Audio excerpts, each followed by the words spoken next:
All right, folks, welcome back. Zyori Plus One continues. We've got one David Parker with us today. You know him, you love him, co-founder at Beyond the Summit, Dota caster extraordinaire, world traveler, ex-roommate of one Zyori here. The list goes on and on. GoDz, thank you so much for making some time for me. I'm excited to chat and catch up a little bit. How are you, bud?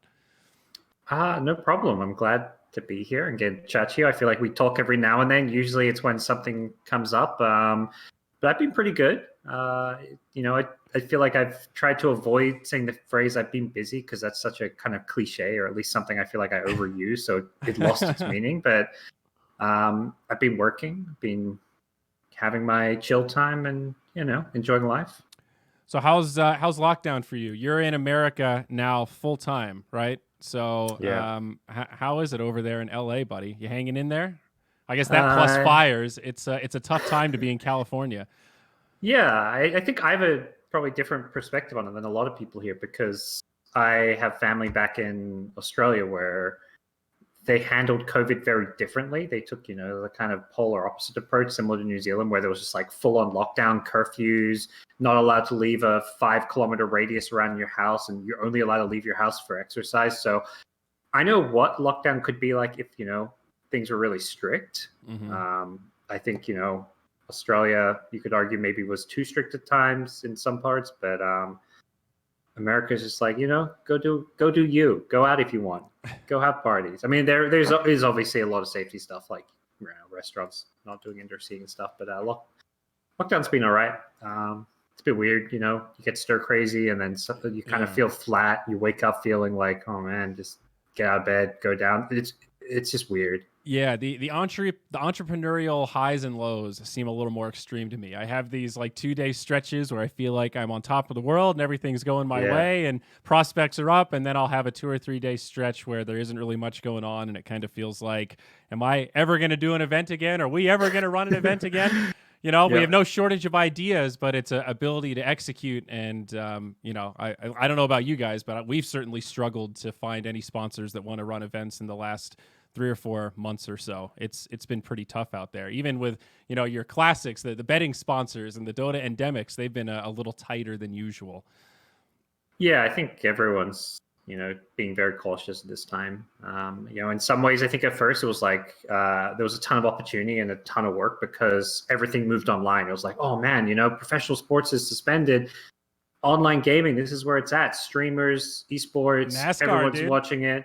Yeah, and viewership for the first like ESL event, when you would go back to ESL LA, was like it broke records because there was nothing else to do. Now we're kind of gone back to the norm a bit. Viewership's still good, I think, for some of these stuff, but like you say, there's a lot less sponsor interest in a lot of these events. Like some of these huge, like $500,000 WePlay and Epicenter leagues. Like I think the first WePlay Pushka League had like one sponsor. It was Paramatch. That was their only sponsor for the whole event. I was just like, man, Yeah. This is all the best teams in the world playing. Well, the best teams in Europe playing Dota, and no one wants to sponsor it. Yeah. That's not a good sign. I mean, I guess Europe is still doing okay. I was attempting to do some partnership sales work for Dendy's team Bait, and it has been tough. I still feel really bad for him because he started that team like a month before the lockdown stuff really kicked in. I mean, it ended up being a really tough time to try to start a new organization, start a team. Like they had a whole boot camp plan where everyone was going to be there in person and a space set up and everything. And obviously that just disappeared. It just didn't work out. They couldn't even get players into the country or move them across borders. So it's tough for a lot of folks. I mean, I thought somebody like Dendy might be able to still attract some attention during this period, but I got offered a couple of free chairs. That was pretty cool. If Dendy can't sell, then that's a problem for the rest of us. Yeah, that's a fun email chain. What would Dendy do for 2 free gaming chairs? Nothing. We're good. I will say that one of the best parts is being able to wake up 5 minutes before meeting. I've enjoyed that occasionally. I try not to, but every now and then it's like I just want to sleep in, so I keep snoozing my alarm. So are you going into the office at all, or are you guys just completely like what's your setup? Are you half remote? Yeah, we're half remote. Our production team is still pretty much in office like basically half our employees, which are like the non-production people, are working remotely from home.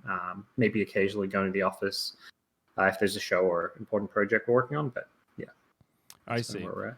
I mean, the way your studio is set up, though, is pretty cool for these lockdown times, because you guys did, was it ESL LA? You did almost, I guess I shouldn't call it a bubble, but a little kind of mini bubble with talent and coverage, and that seemed to go pretty well. Yeah, I mean, I think that was kind of at the start. Yeah, it started COVID when things were really locked down, and you know, it felt like a safe decision with all the kind of COVID precautions you put in place. And now, like, as I think back then, there wasn't a lot of guidance from the government. And since then, a lot more, you know, guidelines have been put in place to follow, which is, you know, honestly great, because, you know, no one in our company is a health professional.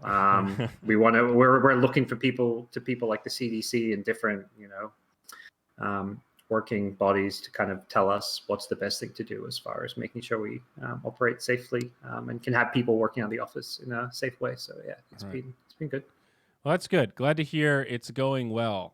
Curious to pick your brain a little bit about copyright stuff. I guess not just limited to Dota, but obviously a big deal for BTS. I saw LD tweeted yesterday or the day before that he put in the word execute order 66, delete the VODs.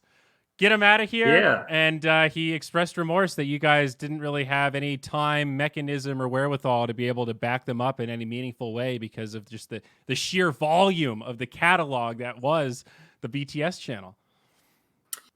Yeah, that was a sad day. And I for me, it was a weird, sad experience too, because I found out about it like a day or two later. I think it was on the weekend I saw the tweet, because I had some personal stuff come up last week. So I wasn't actually around when that decision happened. And I just like found out, I was like, what the hell happened? Like all of us are gone. And then it was like, okay, I, you know, saw the conversation, what happened, the thought person. I was like, yeah, good thing we did this. Yeah. It really feels like Twitch dropped the ball though. Like I just don't understand how a company that's grown and been so successful in so many ways didn't do more to help and support creators with this. Like, you know, YouTube's not a great platform for a number of reasons, but at least the way they protect their creators when it comes to DMCA stuff. Yeah, and I mean, the good thing is that I think Moonduck and BTS have both used Twitch and YouTube in a similar manner, in the sense that the primary product is the live stream on Twitch, and YouTube is kind of like the edited catalog of individual videos. So most of the stuff on the Twitch channel has been backed up on YouTube by now, right? Like, how much stuff do you think was actually lost that was unique to Twitch VODs buried in there? Most of it was just wait screens and kind of, you know, fill panels and stuff that is not necessarily a huge treasure. Yeah, and I mean, that's the kind of scary time when you've got these wait screens and breaks up, and I'm sure there's countless times we've used copyrighted music, or particularly, you know, we're hiring remote casters. Like I've lost count of how many times I've yelled at Zyclops to stop playing, you know, fucking copyrighted music. I'm like, dude, Zyclops, we want to work with you. Just stick to chill hop, man. This is our music. We have a license. We're allowed to use this, man. I know you want to every now and then play some meme song, but can't do it. You know, so it's yeah. As far as what's lost, I think where more of the loss is, you know, is going to be like the Summit events, because the full day I don't know if we backed up the full day broadcast. I don't think as far so. as I know, we backed up like the top like 100 watch highlights or clips from our channel. So some of like the best moments we kind of have a record of. Okay. But it was very much like we need to do this now and quickly before potentially we get like, you know, the great hand of DMCA copyright stuff coming down on us, and suddenly we've lost our channel because it's like 3 strikes and Twitch just has to ban you, basically, is kind of my understanding of it. I guess to some degree, although Twitch is doing all sorts of stuff, because in this one they did this wave of forgiveness, and I don't know how that works legally. If you read that email they sent out, just be like, hey, we caught all of you doing this stuff, so we're giving you a pass, a mulligan. Are they allowed to just exercise their judgment like that in terms of copyright? I don't know. That's weird. Yeah, I feel a little out of the loop in some ways. Like for me, the extent I know how DMCA works is, you know, if you file a DMCA, Twitch or whoever has to immediately take the content down. Unless there's an appeal, then they put it back up and it goes to courts. Yeah. whatnot. That's so that part too, that there was no appeal, that they even admit in the email, like, nope, there's no, that's it. This is it. Yeah, the content's just gone. And it's like, well, is that legal? This whole thing is now become strange. Yeah, and as a content creator, if you appeal, it basically says you're willing to go to court with these giant record labels. Like, that's a scary proposition. They have billion-dollar companies with expensive lawyers. Like, you really want to do that? So the issue, though, is that the algorithm isn't perfect. So the example that a lot of people point to is the sirens in the Akon song at the beginning of the insert are part of his copyright. So certain sirens in like Grand Theft Auto sound very similar to those. And Grand Theft Auto role players had VODs taken down because of a match to stuff like that. So sound effects and game sound effects, you know, it's a big algorithm with, I mean, how many millions of users on Twitch that are affected by it. It'd be nice for the people that have been wrongfully harmed by this to be able to go, hey, can I get my RP VODs back? I'm not even playing music, man. I'm not. Yeah. And don't a lot of games have like licensed music in many ways that the streamer doesn't have a license to? Like, NBA 2K, they have all the latest license. Oh, that's a good point. How does that work? Like, how do you play a game like NBA 2K? Do you just have to not have like Tony Hawk, for example? That's a game that used to be like renowned for its soundtrack, like Rage Against the Machine and like real, hit tracks on it. That's a good question. I don't know what happens there. I don't know how that works. I guess that's part of this like streaming Wild West gray area that we're caught in right now. Yeah. Did you delete your VODs? I think we're going to. We haven't yet. I actually just finished backing up the clips this morning. So I bought a hard drive. I've got this thing full of clips and long broadcasts, and I guess we're gonna do the same. I don't know. So one thing that I guess we got wrong was assuming that this auto mute on Twitch VODs actually does something. I think from our perspective, there was this we always knew there was a gray area with playing music that's like, and even there's some music where we're like, okay, we're pretty sure this is like a small indie creator that if we just give them a shout out, they'll be happy. Sometimes we've reached out to them. Other times we've sort of YOLO'd it, so to speak. Now we always ask. But 5 years ago, times were a little different. We were kind of just snatching music and playing whatever during breaks. But we were always under the assumption that the auto mute would prevent these sort of things from happening. Like that's their algorithm recognizing that something's flagged, and now that VOD is blacked out. It's redacted, so to speak. How do all of these DMCAs get through that? Are they on the Twitch end where they have like internal access to the unredacted VODs that we've been using? Because I don't get that whole thing. And I guess that was just a bad assumption on our side. I mean, the answer is just play Monster Cat, I guess. Yeah, I wonder if it's a separate thing. Like maybe parts that Twitch didn't mute is what's getting flagged by these record labels. That's possible. Yeah. I don't feel educated enough to really comment there, to be totally honest. I don't know. That's not even like me trying to be PC. I'm just uninformed. No, I mean, I'm posing these questions sort of, honestly, because I don't necessarily know the answers either. This is probably going to be litigated at some point until somebody figures it out. I saw that Facebook bought a bunch of music licenses and stuff so that there's like a big catalog of music you can play on Facebook Gaming. Or at least there will be, and maybe it's not officially released yet. But moves are happening in this music streaming wars era. And I don't know if you saw the tweet that Slasher put out today, but it was from the record companies, like talking about what Amazon Twitch is doing, about how they're enabling this gross IP theft and sort of implying that the music is the primary thing that's being put on the Twitch streams. I don't believe it's completely adaptive. We're definitely being a bit egregious with music and Twitch, but at the same time, we're not radio stations. Twitch is not like a music platform. People aren't using Twitch to replace Spotify or the radio or whatever else they're doing for music. It's fucking background music. You're watching Mason. I'm watching Mason regardless of whatever garbage he's listening to. No, yeah, that's a really good point. Like where people should be forced to pay for it is if you're, like you say, your radio station or you're uploading actual music and people are watching a YouTube video for the music, but people are watching it for the content creator. And it is just background noise 95% of the time. I'm sure there is someone that is going to figure out some sort of a platform that makes sense to give people access where you buy it like a subscription, kind of like a Spotify broadcaster license that costs whatever, $500 a year or something. I asked them about that when I got to tour their offices. I was like, I want to be a DJ. Can you give me a license that lets me start my own radio station? They just looked at me like, nah, man, it doesn't work like that. That would be really expensive. Just like, oh God, I see. Okay, so this whole industry is kind of, yeah, you got some infrastructure here. Cool. So you guys are just straight chill hop from this point forward. That's it. No mucking around. Yeah, I mean, we've been only using licensed music for a long time now. Yeah, it's probably been, I don't know. Do you guys have to pay for that, or is that a free license like Monster Cat? Is chill hop a premium thing? I don't know what our arrangement is with them off the top of my head. Maybe that will be a whole industry, just like these customized music services that could be like, hey, I've got this awesome library, or I can make you music that's good for your stream.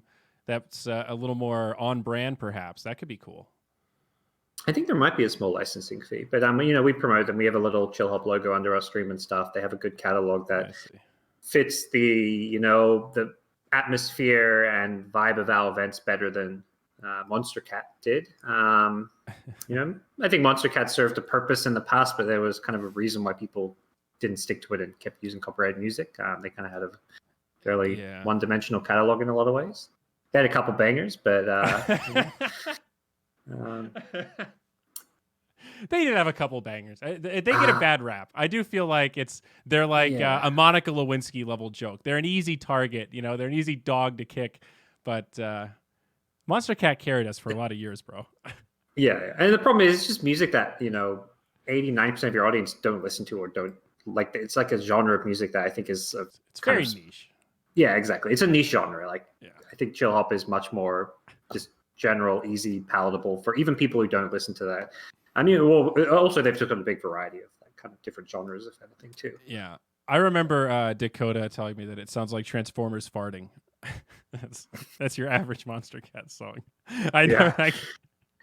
That's the other problem. They all blend together. They all sound so similar, other than a few that kind of stood out that you're like, yeah, that's one of the ones I like. And then you end up playing it too many times and you end up hating it because you just overplay it. Right. Well, that was the issue. I remember you and I talking about. It's like the trap playlist is actually not bad. I wouldn't mind listening to it. Yeah. But back then, the trap playlist was like 8 songs. So you'd listen to the whole thing like 4 or 5 times in just a normal day of broadcasting. 1 or 2 best of 3s or whatever. Oh God. All right, let's talk about Dota a little bit, man. I know you and I talk, off stream about the state of NA Dota a little bit, but how you feeling these days? What's the pulse? You guys got a little help from Valve to do this last summit, right? This is the Dota Summit by BTS with support from Valve. So that's great. Monster Energy Dota Summit. Monster Energy Dota Summit. I'm so sorry. Monster Energy. Very good. Well, that's awesome to hear as well. So I guess a little injection into NA. I don't want to sound ungrateful, but it feels like a Band-Aid. It's a little putty attempting to fill a really big hole. How are you feeling about it? Were you guys surprised to get that support from Valve, or were you guys pretty confident that they'd come through at some point because there's no one else even trying to do events in NA right now? Yeah, I mean, once they reached out and announced they were going to be supporting some events, I think it was kind of like I think if we didn't get support, it would be like, whoa, what's wrong with Valve? Why don't they want to work with us? We know we're the only ones, one of the only ones running events in North America and Southeast Asia, outside of maybe a few other companies here or there. And then sometimes there's an NA or Southeast Asia division tied to these bigger European events where it's kind of like an afterthought, like, hey, we're going to have 50K viewers watching Secret Play. Let's just have some NA matches after because some of those viewers will stick around. That's kind of the logic there, I think. They don't really. I mean, I don't want to get into sledging other TOs too much. There's a lot of other great TOs, but that's probably the wrong takes here. For. No, yeah, maybe. I guess as a TO, it's always tough slinging mud. Yeah, I know. I mean, I don't mind. There's a lot of stuff they can sling mud at BTS for as well. They do a lot of stuff better than us. We screw some stuff up as well. So I'm down for some mud wrestling. That could be some dank content. Yeah.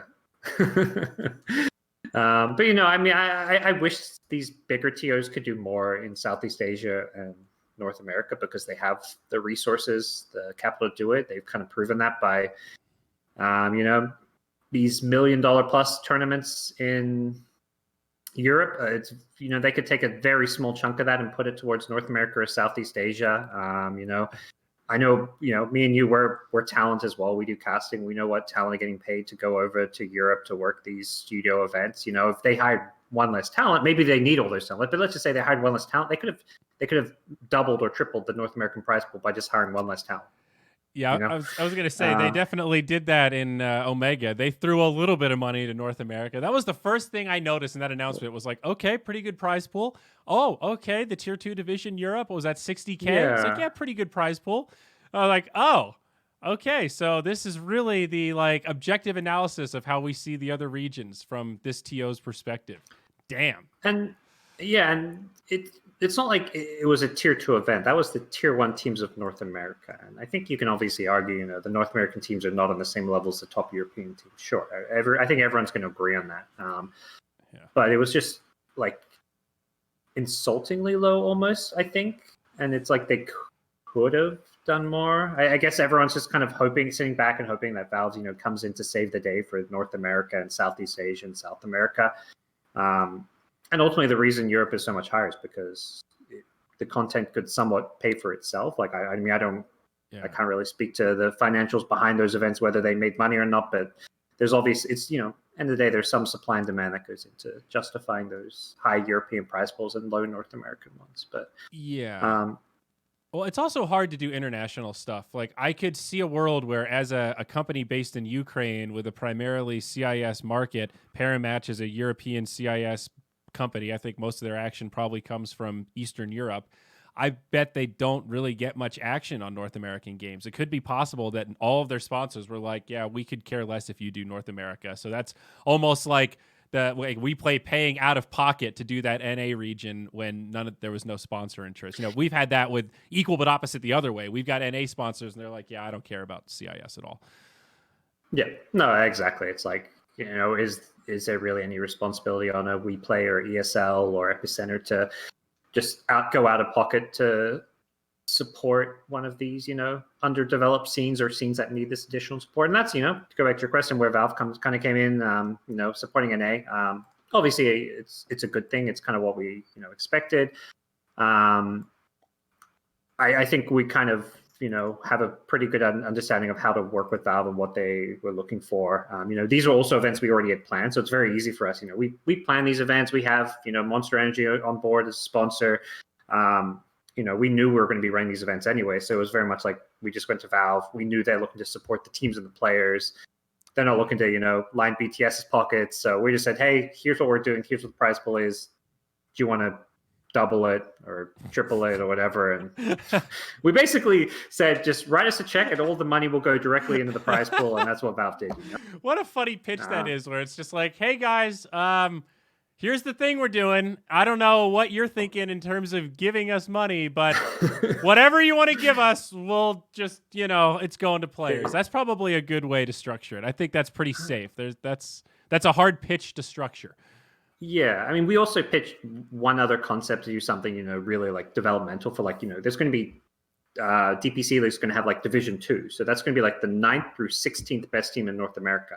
Those teams don't exist right now.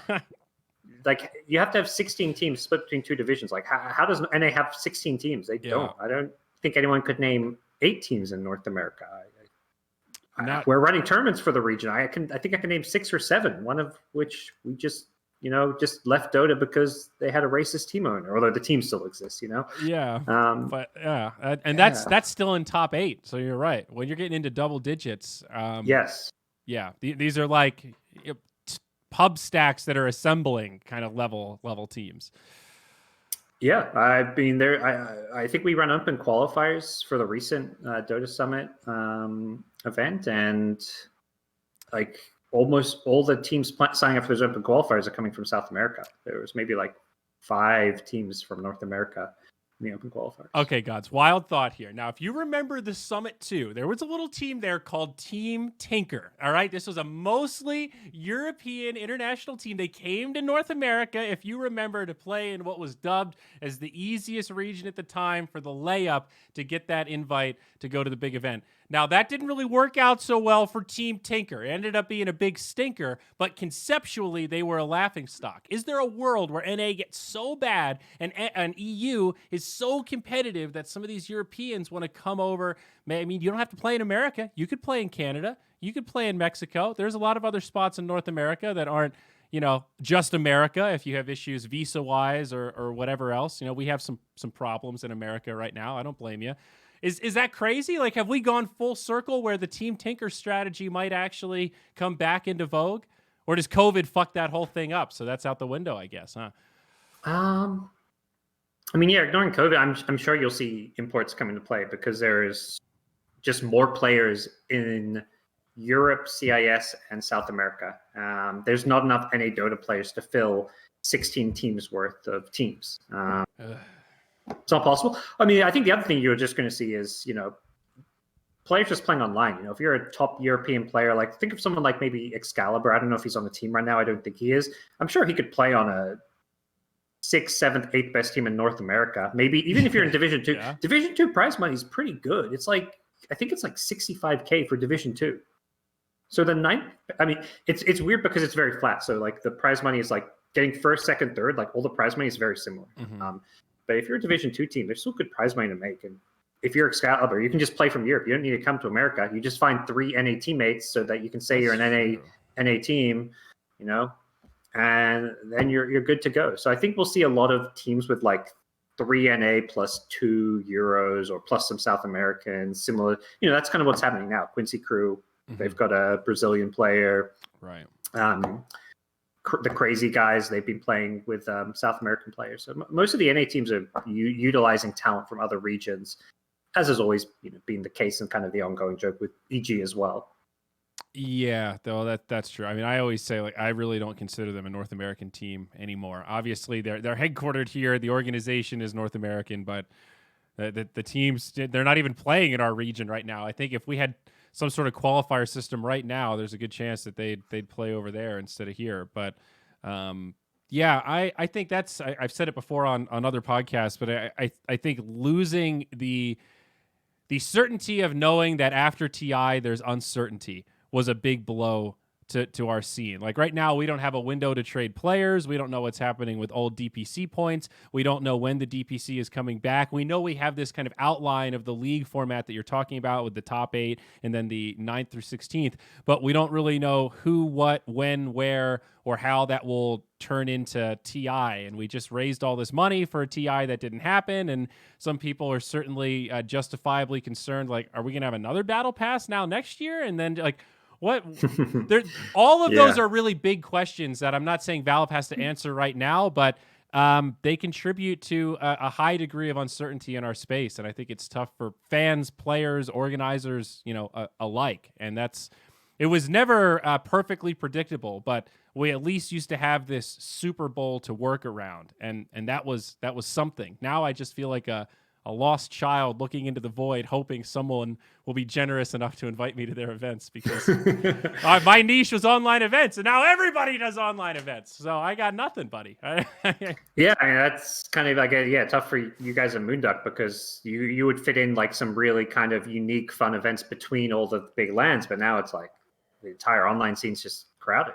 Yeah, and the last thing we need is more regional online events. I mean, well, in some ways, and I mean, we were never renowned for our big prize pools, and it's just really hard to compete when you have these massive, $1 million prize pool events that never would have been online only in a conventional sense. Now, what ESL is doing, they still have the sponsors, they still have the ads that they have to fill, but they're just all online. So their budget's a little bigger than ours, and then it's tough. But what's crazy to me is that all these huge online events are suddenly happening with $500,000 prize pools, and you go back like before COVID, all these big LANs were happening. They didn't have $500,000 prize pools. They had like ESL ones had 250K prize pools. Oh yeah, you're right. It's like suddenly prize pools have doubled. Like the online prize pools are like double what the LANs were, which is like why? Yeah, what is that? Is that just because of the event budgets have changed? So it used to be a $2 million event, now it's a $800,000 event. I'm not sure. I mean, I'm obviously running a LAN. There's a ton of extra costs because you're flying everyone in. There's state, like, you got to book a venue and things. Sometimes you can get that. You don't have to pay for that, but often you do. So So, all the money for an online event goes into just the production and the prize pool. So I guess theoretically, if the budget's the same, more of it can go to the prize pool. I think also the teams started to realize their value a bit better. The top 5 European teams have kind of formed this little union or cabal where they cabal. Yeah. Spoken like a real tournament organizer there, bud. Yeah. They've got this cabal, and they're just looking to screw everyone over and keep all the money for themselves. But they started a cartel. It's really just a cartel if you break it down. Jesus. I think they're understanding their value. They realize that all these tiers want them to play, so they're like, well, which tiers can give us the best deal? So they basically, started a bidding war between TOs to get the best deal, getting whether it's profit share, participation fees, and that's kind of where we've seen this big increase in prize pools, as well as, reportedly based on news articles, these teams are getting these hefty participation fees to play in events as well, which, that's their value. That's why they can get it. So it's, they're making these bigger events happen. So I think that the teams have done a good job working together to help create these big events that we're seeing now. Yeah, I guess I haven't heard firsthand from anyone that, I don't know the right way to say this. I don't want to say I don't trust the news articles, but I don't like to take that as fact. I don't know for sure how Omega League was structured with the teams.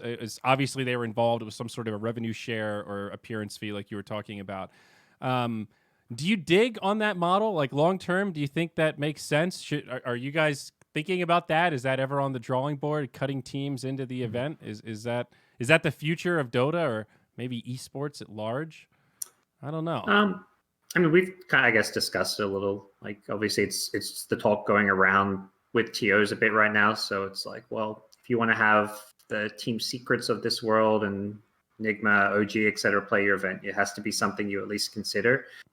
And I think for us, you go back 3 or 4 years, those teams would play all of our events. These days at BTS, those teams aren't playing our events as much anymore because other events have bigger prize pools.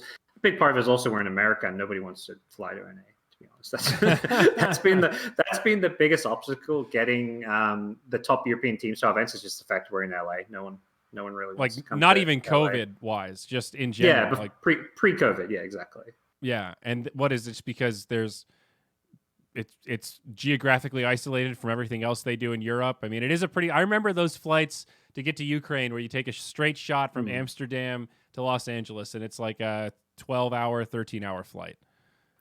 Yeah, teams don't like to travel. They want to play their events in Europe as much as possible. When they travel outside of Europe, they want it to be for like a really big event. And we're doing maybe an event that's maybe similar to some of those medium-sized lands at times in Europe, or maybe willing to put up a bigger prize pool if a Team Secret, OG, etc. would come play. But it was very much like we were told repeatedly, like, it doesn't even matter if your prize pool is the same as these ESL events. ESL events, we just want to play them because they're in Europe and they know what they're getting into. Then as soon as they're outside, ESL had problems getting top teams to go play their event in India, for example, because teams just didn't really want to travel there. Also, there was uncertainty maybe around doing it in a new location, but for the most part, teams just wanted to play events in Europe. They played events in China with the trusted TOs. I think China's not too bad of a travel for them, I guess, but travel and just weather, is probably one of the biggest considerations for teams playing events. Yeah, that was our angle doing online events. That was how we were able to get some of those, like OG to play in Elimination Mode 3, because it was online and it was like 3 days of their time. It was easy and comfortable, and I think they ended up donating the money to a dog charity or something. It wasn't for the money. It was for the convenience and the lulls, for sure. Yeah, I guess I was going to ask a stupid question. Is there any regret in terms of making LA kind of the HQ for BTS? But I suspect the answer is that where there's loss in Dota in terms of being in North America, there's gains elsewhere and access to other games and sponsors and just all that business that's there in the greater LA area. Yeah, I don't think it's a stupid question, but I think it's a good question. Okay, all right. I don't know. Well, all right, it's a fair question. I guess I thought the answer's obvious that LA's like where so much shit is. Yeah, there's always if I could go back and I mean, it's one of those decisions we put thought into, but we didn't really understand at the time what we were getting into. I think we were lucky we chose a place that ended up being really good for us because, like you say, there is other business. But, I think if we could see the future, if we set up somewhere with, LA and California is freaking expensive, man. Taxes are crazy here. Cost of living is high. If we'd managed to, let's say, if we had the smarts to like set up a huge, like a dual operation, like in Texas or something where there's a ton of space, it's super cheap. That's why a lot of these esports orgs move there, but then be willing to constantly travel to LA to still get this business. That would have probably been a more financially efficient way of doing it. But then you're traveling a lot. Like, ultimately we did what made sense and it worked out really well for us. Yeah. The taxes are rough in California, though. It's like one of those things that I'm sure because Purge used to be in California, so Moonduck used to have Nexus in California as well. So I'm fairly familiar with just the obnoxiousness that goes into California accounting. And if you sit down and kind of do the math and go, okay, if we were in Wyoming, Alaska, or Texas where there's no income tax, how much money would we save? And you go, wowzers, do we really like California that much? Would you guys ever move? I kind of asked LD that question in DMs. And he was like, I don't think so, man. I think this is home for us now. Like, are you guys too entrenched in LA to pick up shop? Are you gonna follow Joe Rogan and go to Austin, dude? Are you guys gonna get on? Oh, did latest? He move? Yeah, Okay. How long ago did he move? 2 months ago, something like that. Oh wow, very recent. Okay, but I think some other comedians and various other followers are gonna follow the biggest podcaster or the biggest influencer in podcasting. It's LA's kind of home for us. I don't see us ever moving. Maybe we'll have a random thought experiment at some point, but I think it's nothing more than that. Yeah. Logically moving to somewhere like Texas maybe could make sense, but it's like we don't want to uproot everyone. People have families here. For us, our motivations aren't going to be purely financially driven. They never always have been. We are trying to run a business. I don't want to pretend like, we don't care about money. It's like. It's very much, but there's just all these other factors to consider. People like, especially as we become an older company. People married, have kids. When you're working there when there was like 5, 6 years ago now. Yep. Things were different. We were just all living together, a bunch of bachelors. It was a real startup. It was like a Silicon Valley startup. The business in the garage, literally. if it was that time, and you ask, hey, if we were still living in that situation, I'm like probably 90% sure we would be ditching California and moving somewhere cheap because we're just like 4 dudes running everything bootstrapped, like just trying to be as efficiently as possible. But now it's like, we're a more medium-sized company and just we're not looking to move it. Yeah. And it's also access to talent, right? I mean, if you guys were in Wyoming or some rural part of Texas, you wouldn't be able to hire some of the people that you have that were born and bred in California and that's their spot. So there is some advantage to being in a big populous area like that.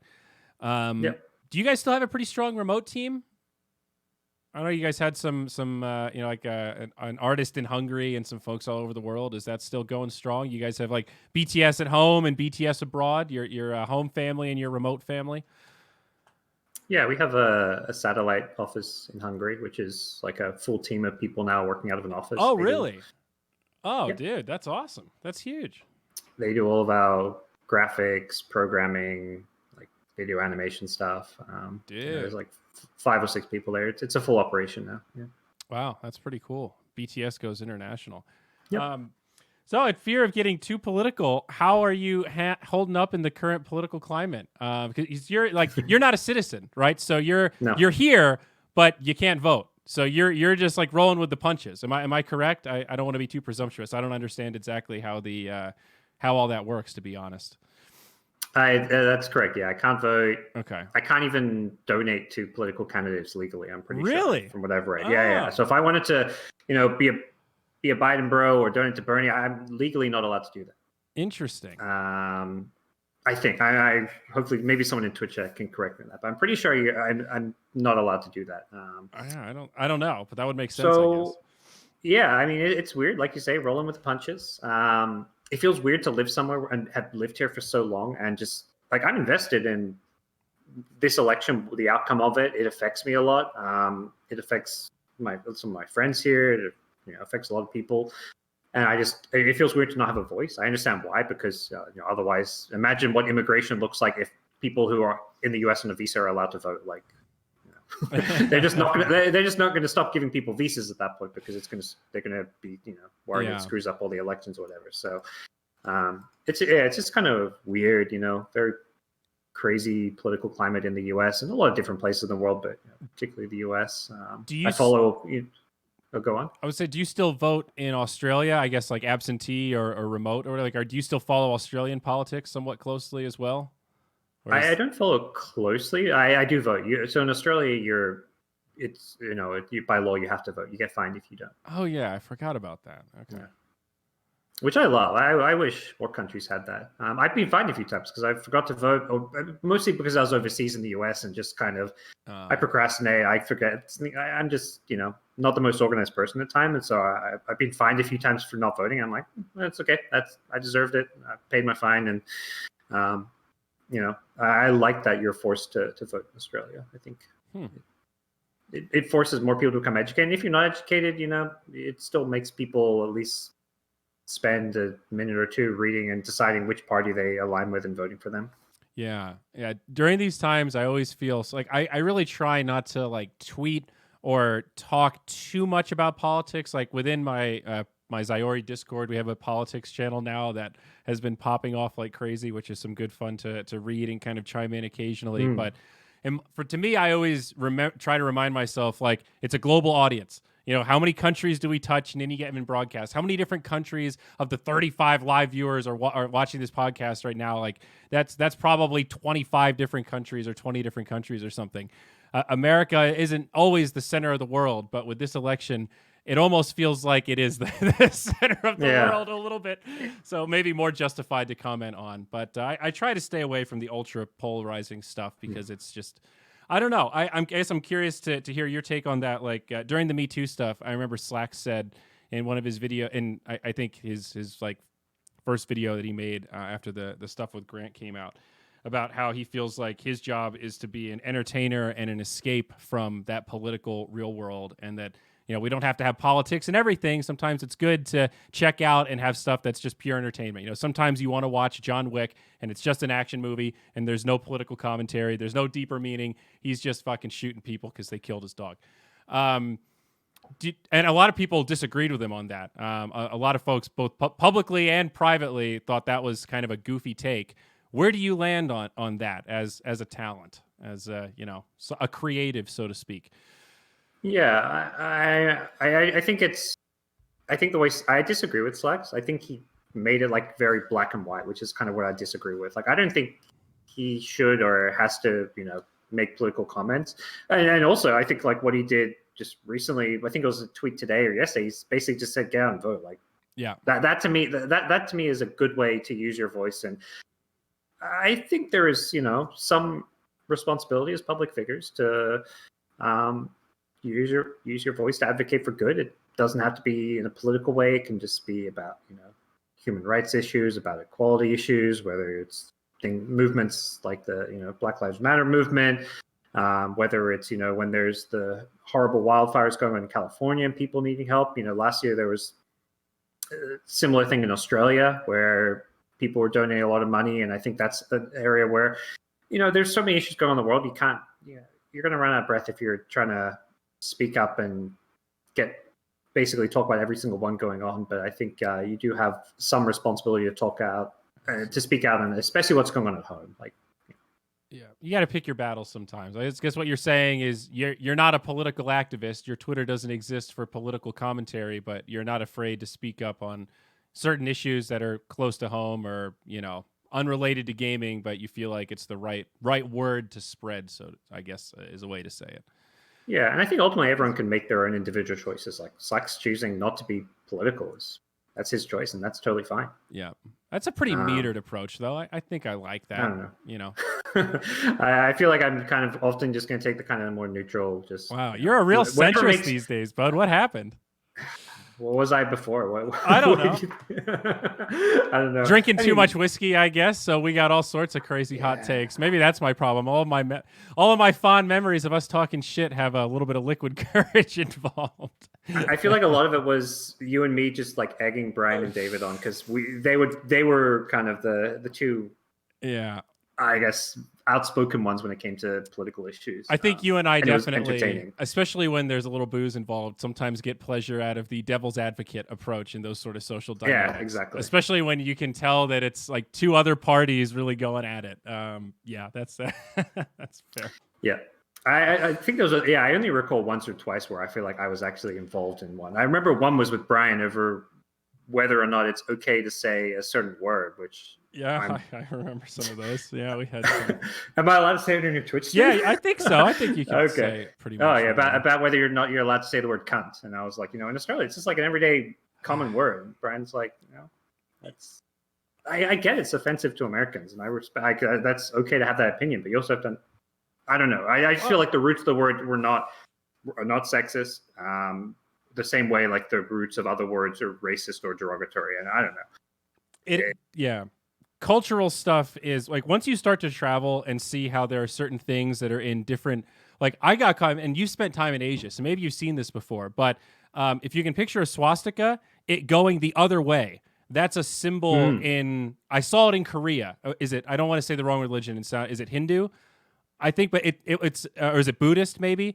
But I saw it, and immediately my reaction was like, "What the fuck's going on in that building?" And my tour guide was like, "No, you're being a stupid American right now. Look at it; it's the other way. It's like," and you go, "Oh, holy shit!" And you have these moments where you realize I'm like putting my cultural lens on the rest of the world, and it's not even the same symbol. It just looks like the same symbol facing the other direction. Those are those kind of moments where I always take stuff like that with a grain of salt, where every Australian I've ever met at an esports event has called me a cunt.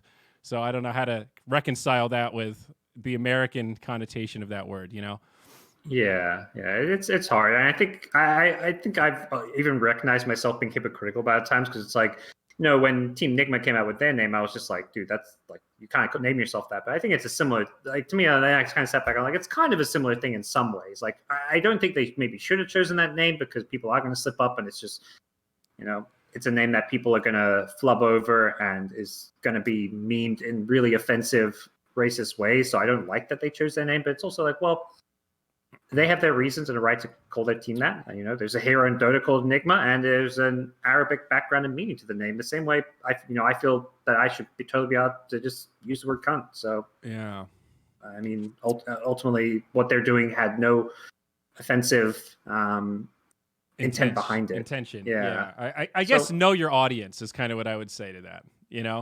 Absolutely. I mean, there's certain contexts and groups and people I'm not going to use the word around because I know it's offends them. So I'll just use it with people who I know are comfortable with the word. I think that was probably the takeaway I was not willing to give Brian at the time, is that I should not use the word around him because it bothers him. I should use, and I think that is reasonable. And I was not willing to hear him say that. But what basically I think you have to realize is use it in a context where everyone around you was comfortable with using it. Yeah, definitely. It can be used in a derogatory manner for sure. And there is something about it's a combination of the Australian accent and also the way you guys say it. You say it in a very disarming way where it sounds jovial. It almost sounds like a compliment. It's a most of the time it is. Yeah. It's like, oh yeah, he's a sick cunt.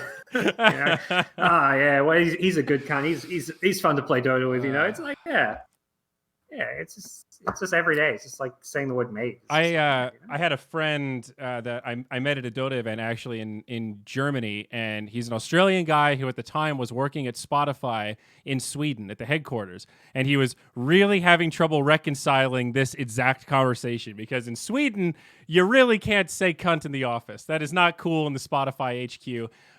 If you've been following any of the Joe Rogan stuff, they definitely have a very PC kind of culture there, but exactly like you're saying, is like, to me, sometimes I'm, chatting with my mates and it just kind of pops out, and it's just there's a big cultural difference there. And he said he felt like people gave him a pass for it. They chalk it up to cultural differences for the most part, but he really made an active effort to not use it because he knew it was sort of a no word over there, so to speak. Yeah, and for me, it's like I never use it in the office at work or anything, or around employees and stuff, because it's just like I'm in America. This word's considered offensive. I don't know who I'm going to offend by using it. I'm just That's pretty smart. And I honestly, I think that would be out of line for me to use. I don't think I think it would be inappropriate. But I also, then I feel comfortable, using it with my friends, or coming on podcasts and using the word with you or whatever. Right. You're not offended by it, just to be clear. No, I'm definitely not. I mean, I remember one time you said to somebody, LD or Brian, you're just like, well, you can call me a cunt anytime you want. And I've always thought about that. And likewise, Lotus Storm back at you, buddy. You can call me a cunt anytime. I won't be offended. On a similar vein, though, I am curious, how are you guys handling, like, in air quotes, PC type stuff, censorship on Beyond the Summit these days? Are you changing standards for what you expect out of your broadcasters? I mean, obviously, you guys levied punishment against the team that used some derogatory terms, and that was seemed like a clap from the peanut gallery. I think you guys got a pat on the back for that. I hope so, at least. I don't know. I guess where are you guys on all that stuff these days? Is it a topic of conversation? I mean, yeah, definitely to some extent. Obviously after everything that happened earlier this year with the Dota 2 quote unquote Me Too movement, if that's what you want to call it, it was something we had to kind of reflect on and take a serious look at whether or not we were enabling certain behavior, particularly with Twitch chat. As everyone kind of knows, our Twitch chat was just in emote-only mode for like a good, it was 3 weeks or 4 weeks or something. It was a while. For a long period of time. And that was, I think after that, we're like, okay, our Twitch chat, one, is poorly moderated. Two, is a place, it's just where a lot of hatred and vile comments is spread. And that's not something we're okay with. We just didn't have good infrastructure in place to moderate our Twitch chat. So particularly just because, we're live like 24/7 with either live content or rebroadcast. So it's just like, okay, how do we better make our broadcast a more welcoming and inclusive place? So it is something we're mindful of. I think some of our stances on things haven't changed, and we're always there. Like what happened with this Plasma owner guy, that we would have probably punished them the same way if that happened 2, 3, 4 years ago.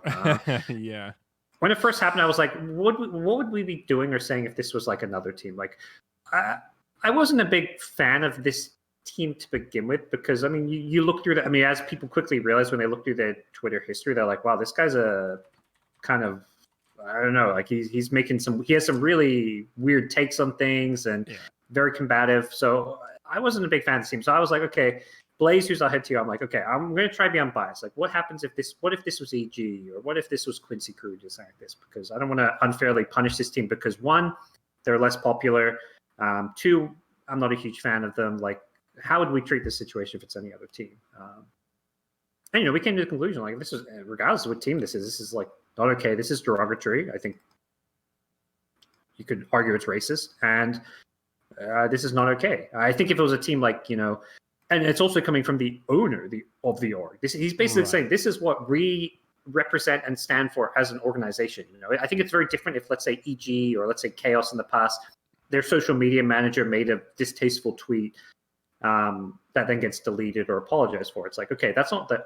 I mean, it's coming from the org's Twitter, but it's not like fucking owner. And it's a retraction too. There's a big difference between like, okay, we made a joke, that was actually in bad taste, we didn't realize. Sorry, our bad, we're taking it down. Like, people respond to that differently than like what you're saying, where it's like, no, this is the take it or leave it. Like, ugh. I mean, I don't know. Did he take it down? I guess I don't even know. I didn't follow the story that closely. Or deleted it, I think, eventually. He kind of doubled down on a lot of responses to Twitter's, made some, good. kind of good.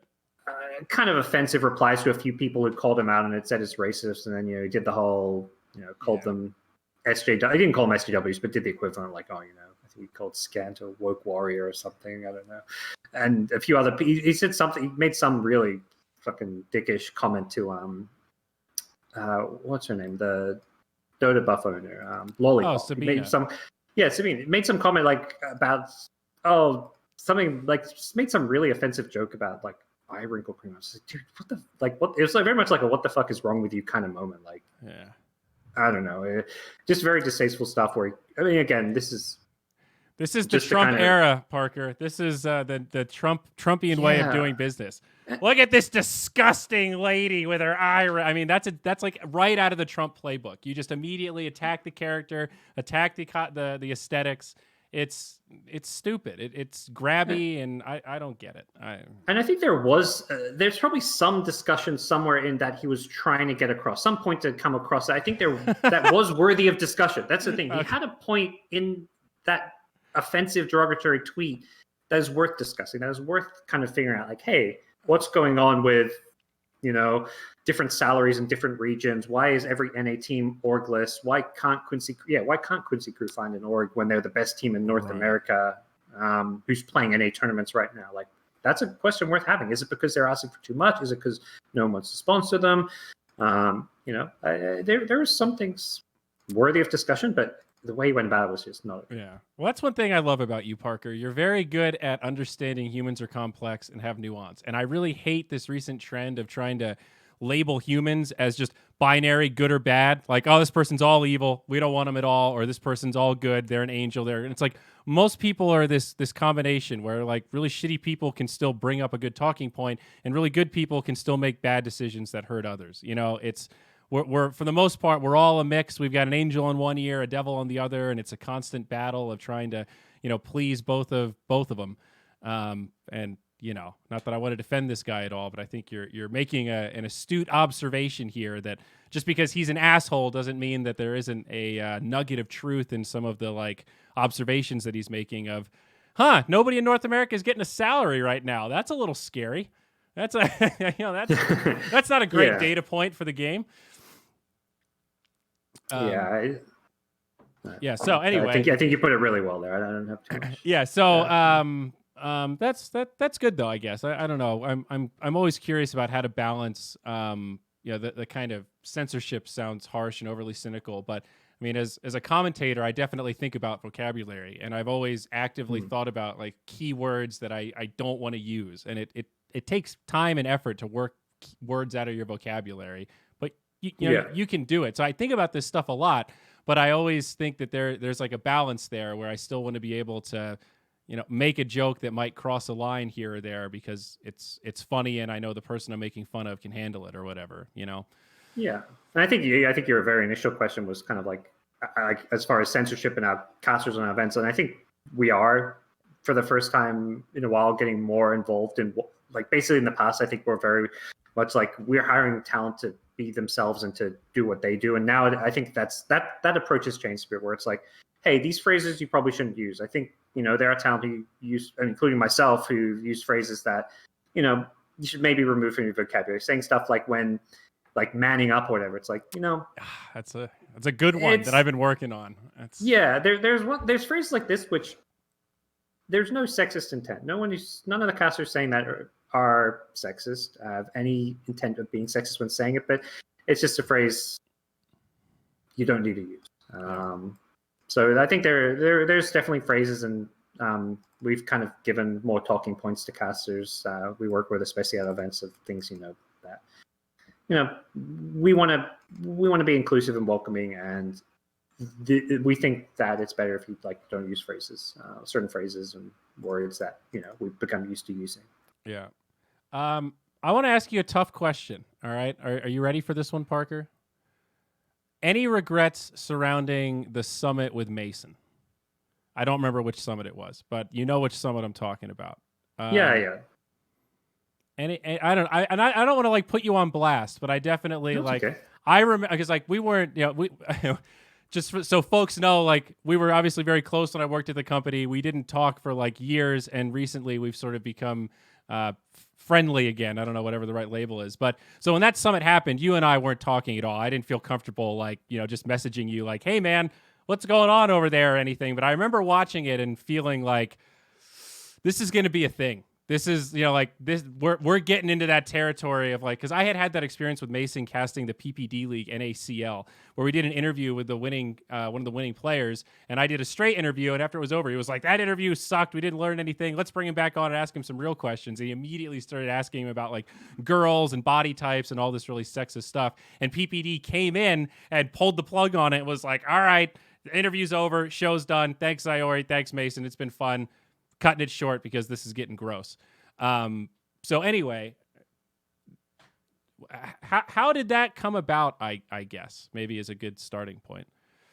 To hire him to begin with, or just like I mean, like the drama, or what was there a creative vision for that event that fell short? Was there like a missed expectation? Was it just one or two talent that kind of went rogue and pushed it, or was it just hey, these talent are cool, we're gonna give them a chance, we'll see what happens? And was it more of an experiment gone wrong, or was it a plan that somehow lost its place? Or yeah, I think there's definitely, I think, some regrets about everything that happened, and the not being more proactive with, I guess, guiding. Again, going back to what I just said about the previous question about just having talent, hiring them to be themselves, and not really giving them any guidance about what's okay and not okay as far as discussions go. Yeah, I think that was something we did a poor job of, and we've kind of learned that we need to set kind of more clear guidelines and basically explain what the kind of tone of the show we're going for, what topics are, basically where are you crossing the line. Yeah. I think there was kind of at least a creative vision and plan for the show when hiring him. He's kind of made that transition to being this kind of more popular streamer. He worked really well with Grant, and he is high energy. He has that kind of charisma, and he knows NA Dota very well. So I can definitely see where that would resonate with your model there.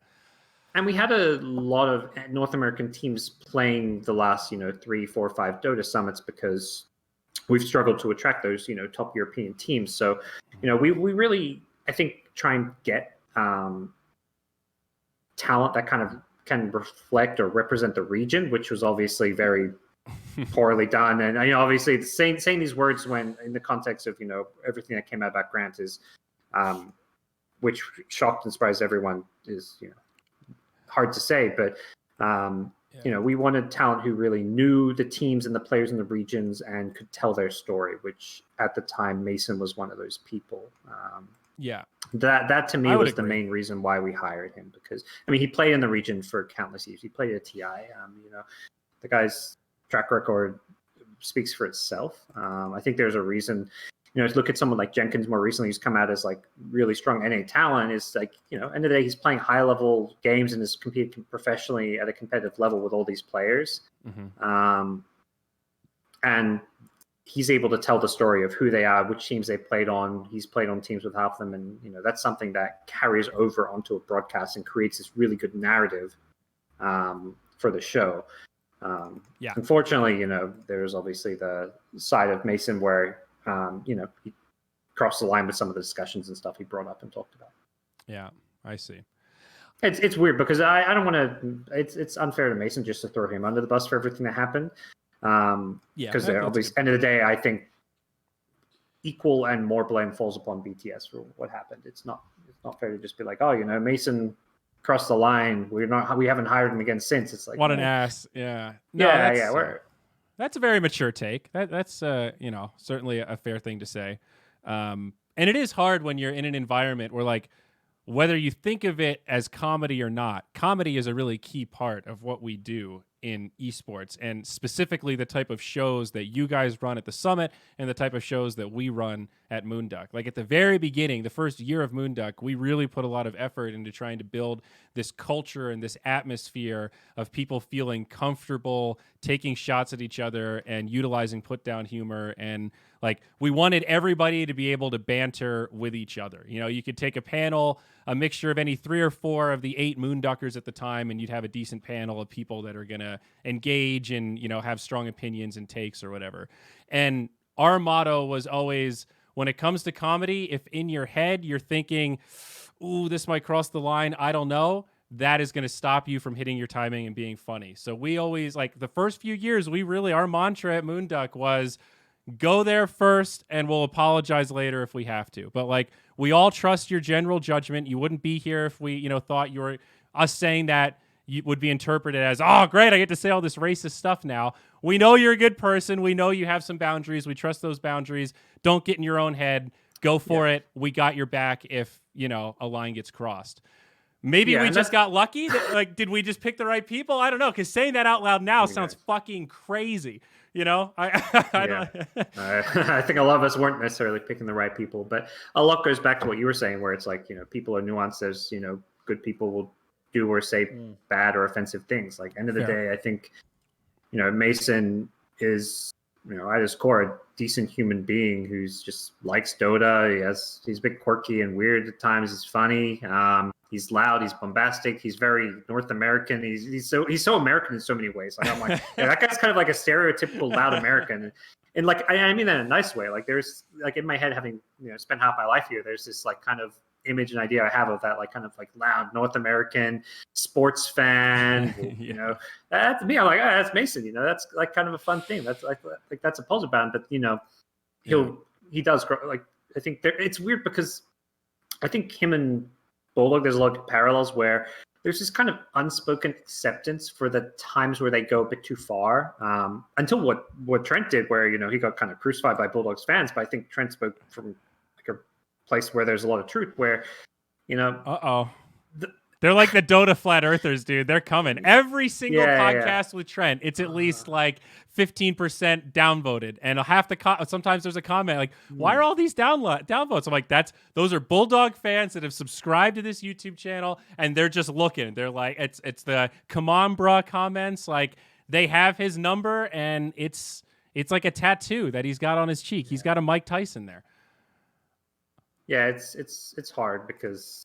It's not fair. It's really like, it's not, and it's so not fair because he didn't. I think he regrets the way it was presented, but it was one of those. We're just 2 hours into a long podcast. He got really hyped up, and not that excuses it, but he's like, I wasn't planning on like dropping this today. I didn't think this was a hot take when I was giving it.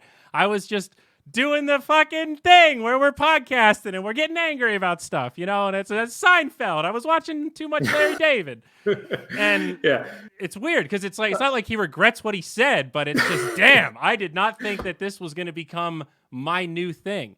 That sucks. I feel for the guy. And unfortunately, that means, he's copying all this hate for it, even though right after he came out, it's very clear he had a lot of positive things to say about Bulldog. It was very much like, he didn't even said, like, I don't think Bulldog himself is, I think sexist or whatever. I don't remember I don't want to put words in his mouth, but it was very much like, this isn't like an individual, like, attack saying I hate Bulldog or saying. It's just like, there is this acceptance and okayness with a lot of offensive stuff that happens in his chat, and sometimes it's being said by, Bulldog himself, or at least borderline. Yeah.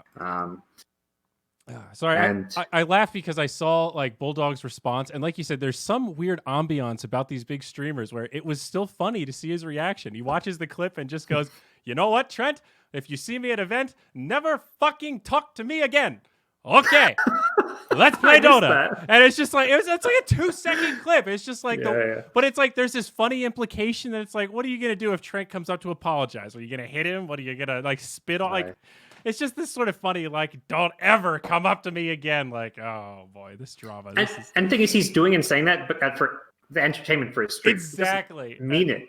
Bulldog's a pretty quiet. He's actually kind of quiet and shy at events that I've been at. Like, he's a nice guy. He's just quiet and shy. Like, that's like. He's been cordial to me in the green room, never particularly chatty. If I ask him questions, he'll respond. But if I don't ask him questions, he doesn't really talk that much. And that's cool. That's kind of par for the course with somebody like that. Yeah. So, I think there's just too much behavior that's kind of gone unchecked by viewer. I mean, Twitch chat's like this crazy thing that's kind of gone unregulated with so many Dota streams, and it's it's kind of telling. I think says a lot about the Dota community that two of the biggest streamers have, I think, two of the worst chat communities in a lot of ways between Bulldog and Mason, unfortunately. Yeah, that's something we need to figure out next event we do is who and how and what we're going to moderate our chat with, because it's not something we've ever put a lot of stock into, to be honest. We've always written it off as like, yeah, it's Twitch chat. We'll put a bot in there to get rid of some of the really egregious spam. Yeah. It's an uphill battle. We're not overly concerned about it. We've never had a sponsor that's seriously been like, what's with all those racist people in chat? You know, we've been able to explain the concept, and they sort of get it to a degree that it hasn't affected us financially, at least not that I'm aware of. But, you know, I was looking at, I'm pretty stoked about Wild Rift coming out, the mobile version of League of Legends. GoDz, this is going to take over the mobile esports world. Are you ready, buddy? Mobile Legends Bang Bang is dead. I'm not, but I was, you know, I think it's time for you to move to Southeast Asia, like I was telling you, man. That's the future. Become the mobile esports caster in Southeast Asia. Can you hook me up with some leads? Because I know you've got ins in the region. My network isn't that big, but I'm getting pretty fucking close, dude. I think I'm ready. There's not a lot of Dota gigs here in North America. But oh god, why did I bring it up? Why did I bring up Wild Rift? I totally just had a brain fart.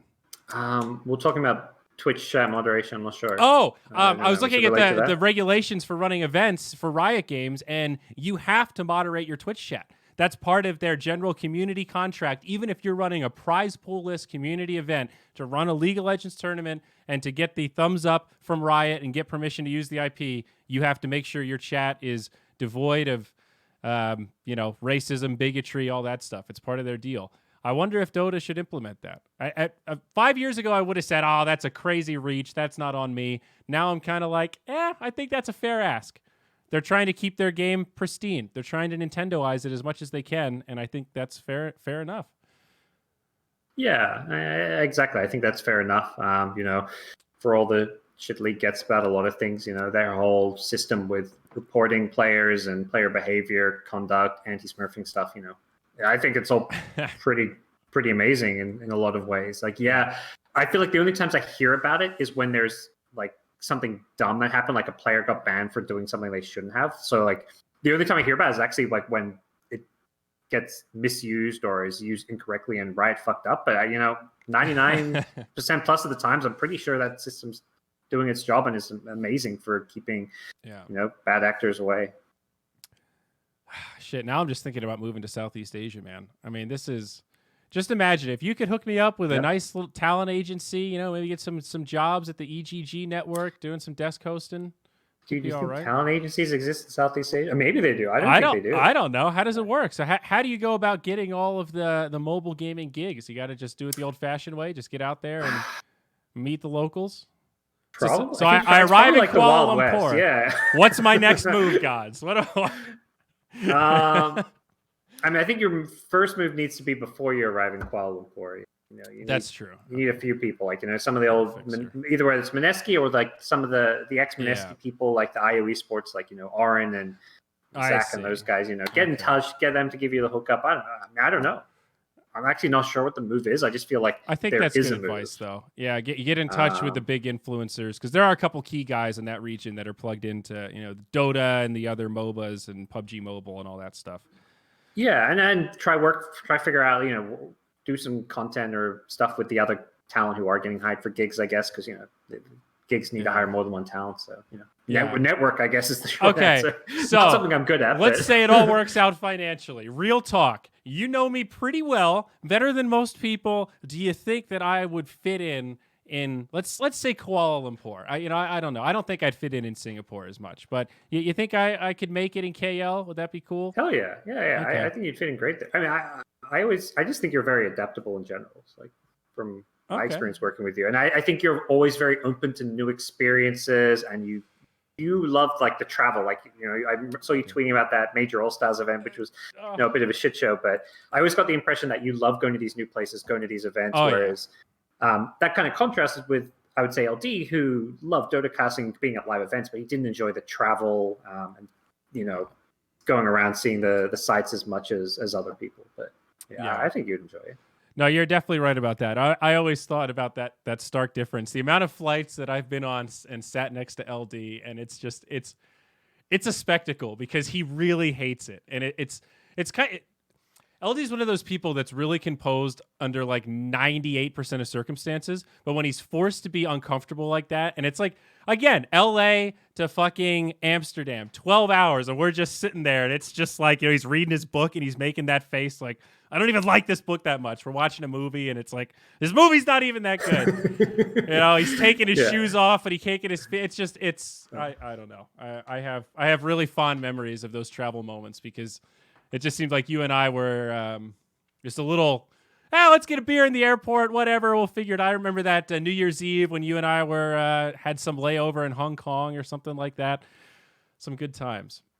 Yep. I mean, that it's Major 9 in the All-Stars, morning. You're just like, all right, let's grab a drink. Yeah, fuck it. Doesn't matter. I mean, Major All-Stars was a lot of fun because that event, I've said to people, it very quickly got so bad that you, me, and Winter all looked at each other and went like, we're just going to make the best of this, and whatever happens because, it's more stressful when the show's like pretty close to being salvageable and you don't want people to see how crazy it is behind the scenes. That's been a lot of Moonduck shows where the final product looks normal, but behind the scenes, it's like a bunch of rats running around trying to get the cheese into the right place and shovel coal into the furnace.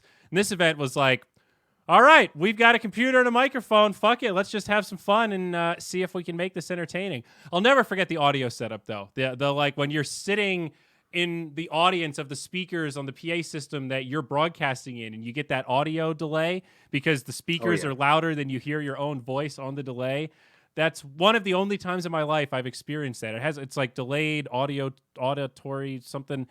It's really strange. It's impossible to like complete a sentence. Like you just pause. Like at least that's what I found is like I just kept pausing and stuttering because I would hear myself like half a second to a second later. Yeah, you realize you're used to hearing yourself in real time when you talk. And that's how you control the cadence of your speaking in real time. And when you lose that, doing commentary is fucking ridiculous. And I'll also never forget that we didn't have the unified camera feeds. So poor Winter, I mean, that must have been it was the worst for him because he had to do OBS as an analyst. Do you remember that? One of the computers was broadcasting to OBS and one of the computers was going to the projector in the venue. So we didn't have just a analyst setup where he could click around and watch team fights. So I'd ask him what would happen after fights, and he's like, I kind of don't know. I didn't see it either. We were both capturing the action. I feel like, casters, analysts, everyone had it so much rougher back in those days, and nowadays you just show up to your event, you just don't need to worry about observing, don't need to worry about any of those technical things. Events run smoothly, but I agree. I mean, it was a fun event, and in some ways, working these kind of shitty, poorly run events, like it can be a lot of fun, just because when it's not your event. I think part of the stress for you with the Moonduck events is probably that it's your own product, and two, it's just like when it gets that crazy and shitty, it's just like you just kind of have to sit back and laugh. When there's little fires going on in a booth, it's just like, well, I mean, what else can you do? Yeah, no, that's totally fair. I did always feel guilty about that tweet about the hotel delaying the talent fees being paid to BTS. That was always like a small regret of mine. It was like in the moment it felt good to be like, yeah, fuck this hotel. In real life, it's like it didn't do anything. It didn't matter at all, and I should have just whatever. I didn't lose any money on that. My credit card stopped it and gave it all back. Everything was fine. It really wasn't a big deal. Was probably just the guy at the counter because I panicked to try to get to the airport. So one of the last things I wanted to ask you, GoDz, are you worried at all about match fixing in Dota? I have a couple acquaintances, I guess I should say, folks I haven't met in real life that are professional esports bettors. All they do is bet full time. That's how they make their living. And they have reported a higher incidence of matches being canceled or flagged and closed for action because of suspicious activity. And whether that's they've gotten a really weird bet pattern or the teams are just doing things that are a little sus and they're not really sure. I guess this is a twofold question. One, maybe threefold. Have you observed any of this or heard any of this chatter? Are you at all worried about it for the future of Dota, especially if this is happening in like North America and more in South America, Southeast Asia, these already struggling regions, repeat a Smash? And three, I guess, is there any system to figure this out? Because match fixing is a serious allegation. So for the lifetime ban, you need to be like really sure, like beyond a reasonable doubt, how do you even get that proof in a lot of these situations? How do you find that daisy chain? Yeah. So sorry, that's a really meaty question, but yeah, I mean, it's a hard one to answer without a meaty answer, I think. But I'll start with the first point. I heard of it. Yeah, I mean, we've banned teams from match fixing. I think probably didn't get much attention because it was literally right when the Me Too stuff was happening in esports. We had a team that we called Matchfixing in Pro Series at the time.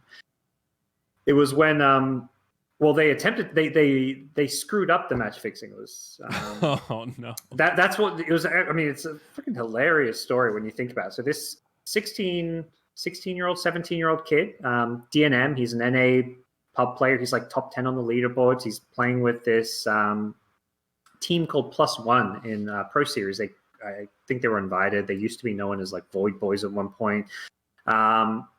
And we didn't know they were match fixing at the time, but there's this game where, they've been instructed to lose the game. DNM is not in on it. This kid, his teammates are doing all this weird stuff. They're feeding on purpose. Oh my God.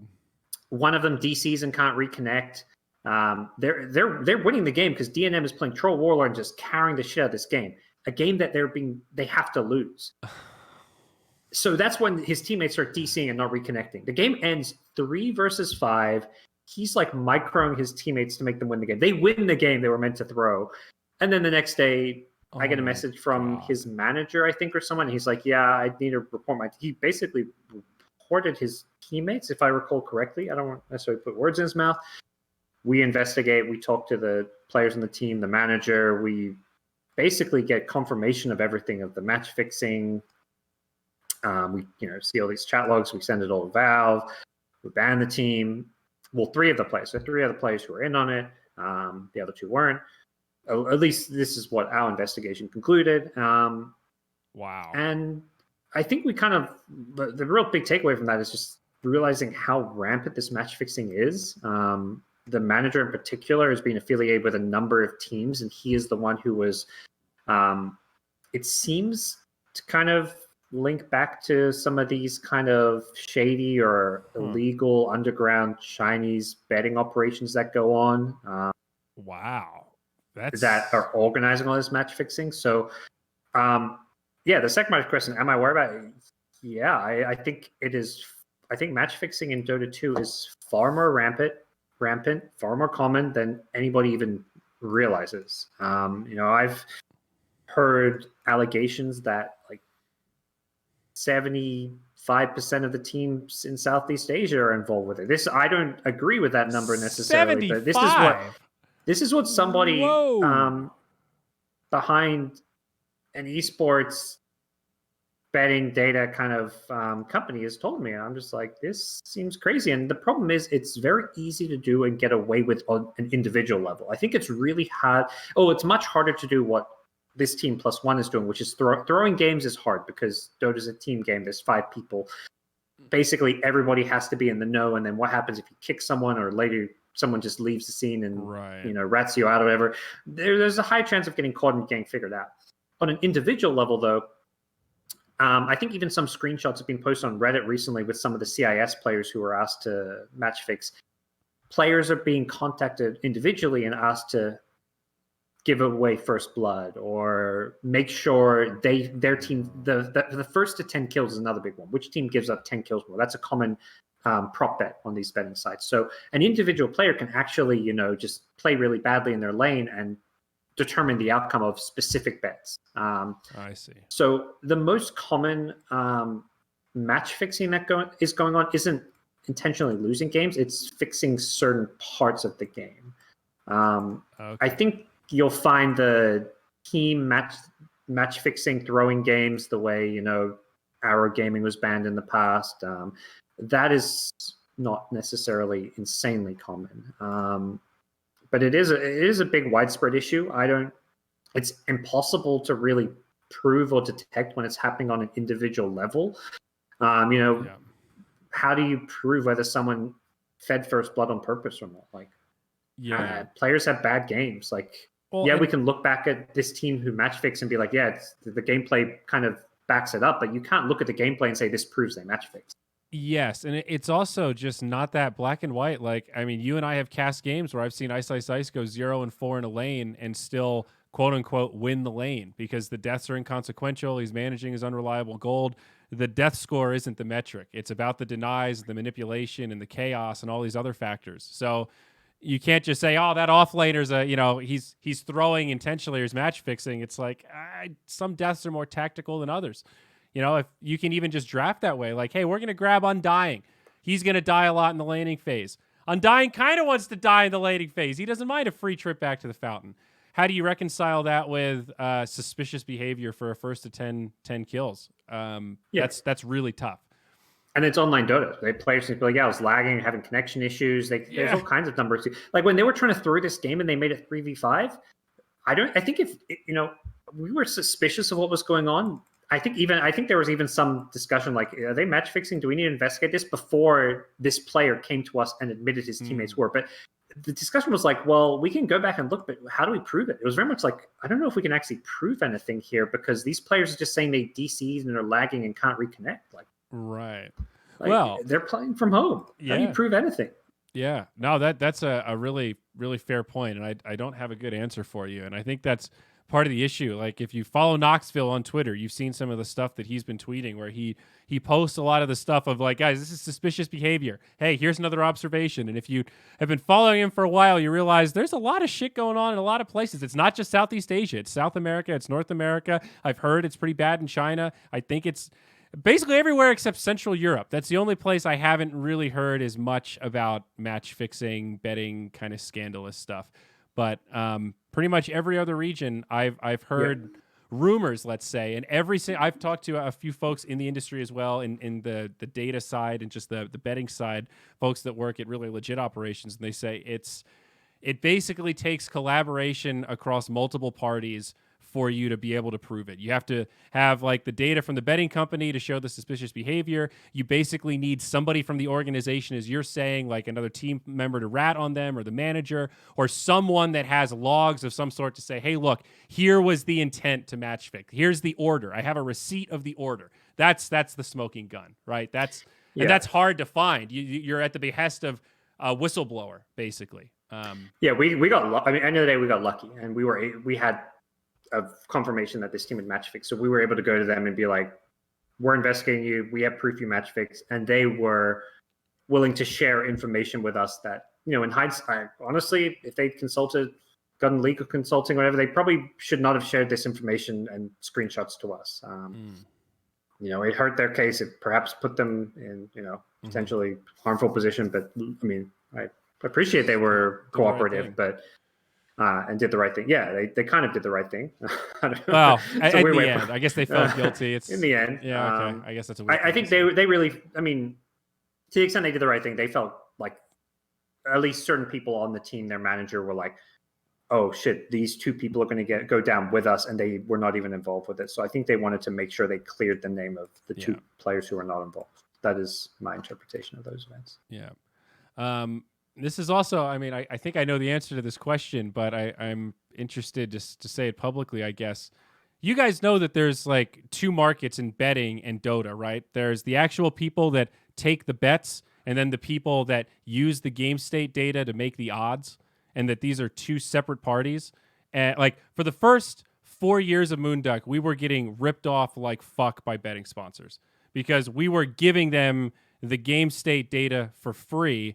And that's like two separate things, right? The sponsorship for betting overlays should not include an in-game broadcaster slot because they use that in-game broadcaster slot to get game state data that's ahead of the delay that you see as the end product on Twitch, right? So there are companies that specialize in this. They're just data companies that farm the games, and it's like Betway doesn't come up with the odds for any given Dota match. There's a third-party company that they hire that sells them those odds for any given match and that feed of data to do live odds and shit.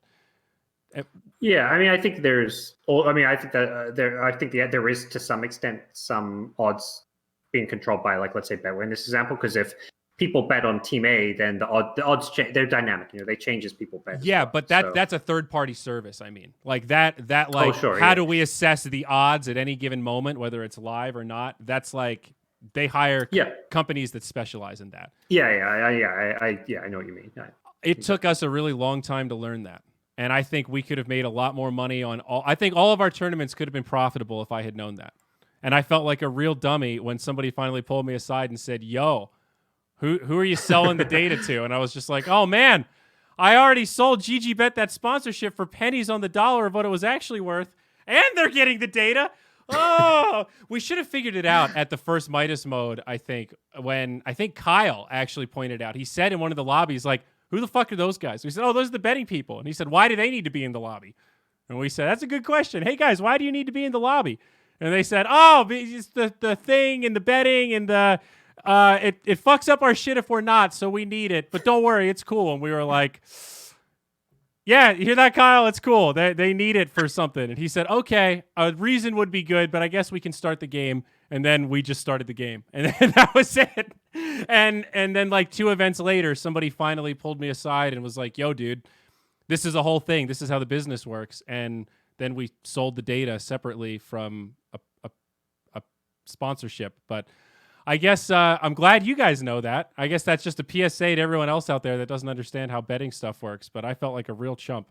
Those they're swindlers, man. Those betting sites. You really got to do your homework. Yeah, it's weird because I think in Dota betting's like this.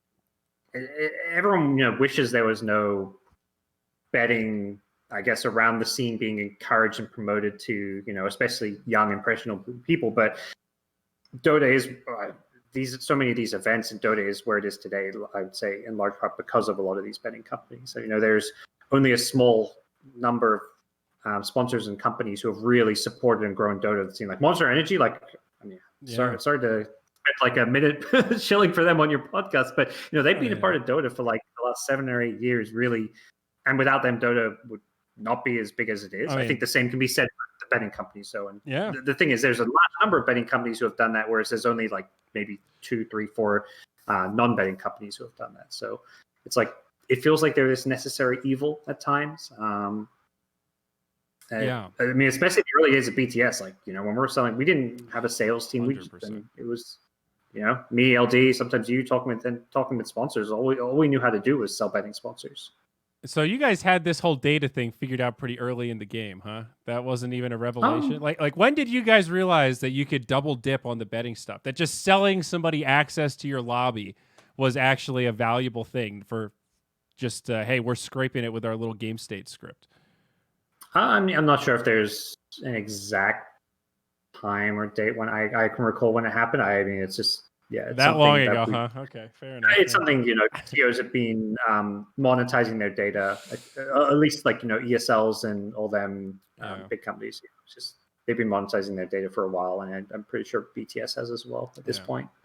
I am a little torn though, because while I don't like shilling endlessly for betting sponsors, and I do feel a little bit of ethical ambiguity about it, on a personal level, I really like betting on sports. It's legal in Colorado now. I can use DraftKings and FanDuel. I love betting on UFC. I've been enjoying betting on football. I don't bet big amounts, but it's still really fun. It makes watching sports a lot more fun. I totally see how people could be addicted to it, but I'm glad it's legal and that I can do it and that I can bet $20 on a football game and have a fun 3 hours watching it with my buds. So I have how do I reconcile that? I try to just do tasteful plugs and not, we try to limit things a little bit more and, have our own standards of a line we won't cross in terms of showing odds for too long or having talent shill too aggressively and, no more giveaways. That wasn't betting, Andrew. Come on. Well, that's true, but those are the fantasy. Vulcan days, though. That was fantasy.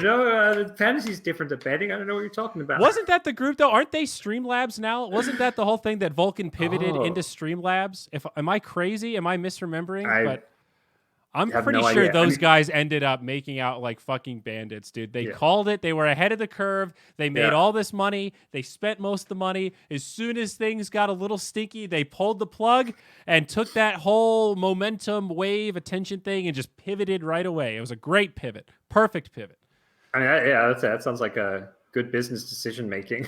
I mean, end of the day, to be clear, that pretty much was betting, but they've managed to find a little gray area where they could still operate and It was legally. just gray enough. They knew that the government bureaucracy would be slow to shut it down. Yeah. Like, okay, guys, it's like once they buy back, we're gonna back. But if they don't buy back, we're gonna keep pushing. That was basically their business model.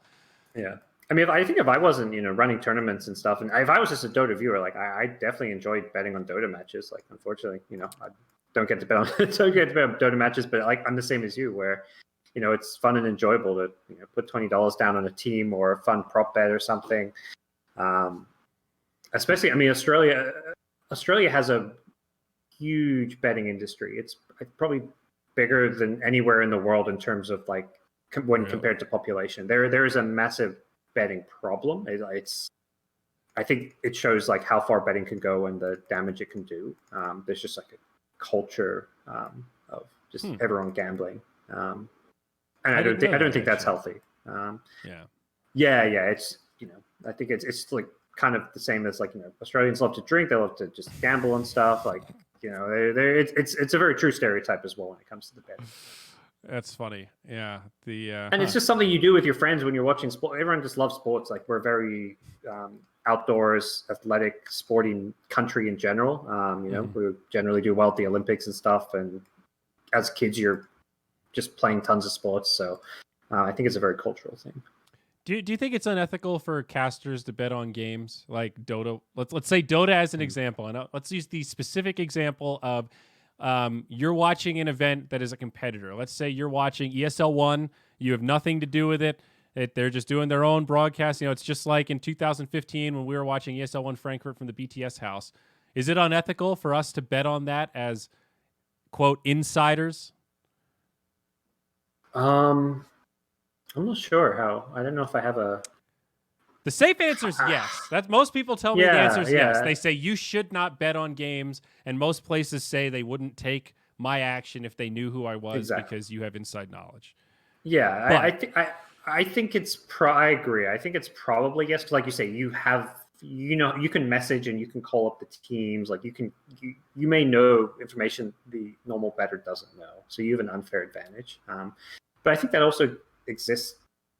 There's always going to be someone betting who has slightly more information than other people. Yeah, potentially. So it is weird for me. I definitely feel like you shouldn't bet on Summit matches. That's a clear there are some lines there for sure. If it's like IP that you own, or if it's games that you're casting, and you're just ahead of the delay. You're at, right? If you're the caster on LAN and that player just threw up next to the booth off camera, you're really getting into ethical gray area there. But I really struggle to say that it's unethical for a Dota caster to bet on an event that's just completely disconnected, that you're just like, I don't get invited to TI that year. I'm watching TI from home like everyone else.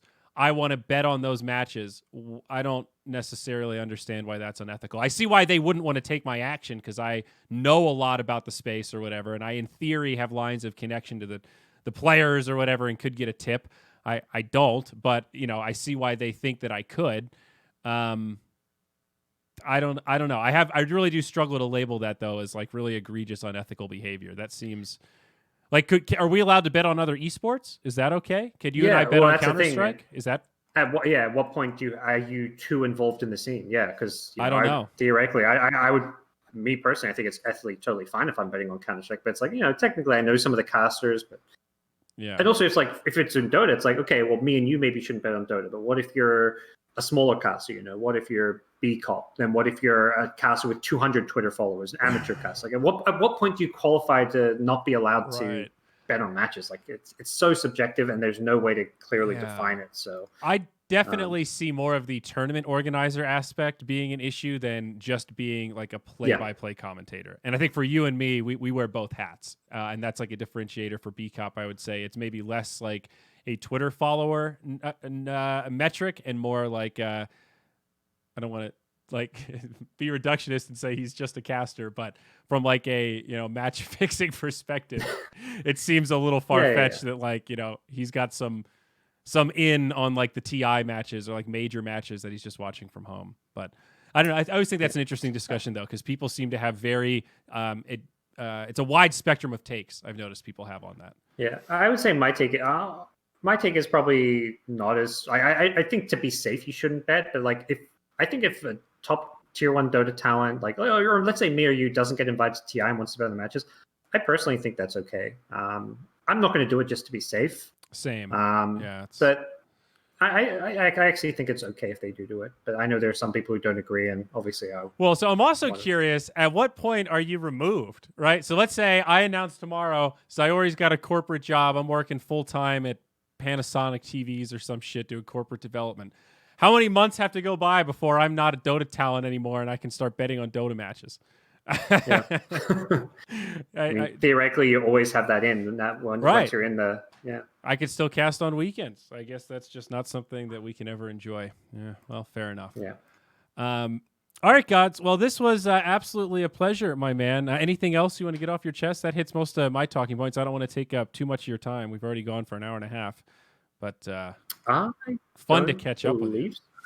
Yeah, it has been fun to catch up. I don't know. Don't have too much else. I mean, I came in expecting to just have a chat with you and talk about what you want to talk about. And we just had a chat. So there you go. Mission accomplished. All right. So maybe one last easy question. Is it time to ditch handles? I'm looking at the fucking overlays of this podcast. Welcome back to the show with Zyori and GoDz with a Z. We've got Z's and Y's coming out our arses. Is it time to just be Andrew and David? Are we over this kitty stuff with the nicknames, or are you ride or die with GoDz? This is another one where I've gotten very extreme takes. Yeah, let's ditch him. I'm down to everyone to ditch him. I don't know. Yeah, but I feel like I'm actually becoming like an esports boomer in so many of my ways with my takes and the way I see things. Like I'm just like, yeah, these handles dumb, but then everyone's like, it's what makes gaming and esports. It's what's unique about us. But I don't know. We don't.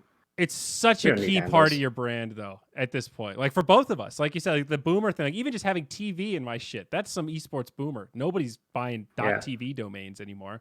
That shows our age in terms of gaming. So it's weird. For me, it's like it's in the title of my fucking book. What, am I going to just ditch Zyori now? I'm like all in on that brand. I don't know how I get rid of it. I agree it's a goofy name. If I was starting fresh, I'd advise myself not to do it. But I feel like I'm in too deep. Yeah, and that's the thing. It is everyone's brands who's established himself in esports, because everyone started out. I think maybe 50 years from now, the people who are getting into esports aren't gonna and working in like talent work, production, maybe even players aren't gonna make a brand name around their gaming alias. But I think the one argument for keeping them is that basically it means everyone has that unique name to themselves. But yeah.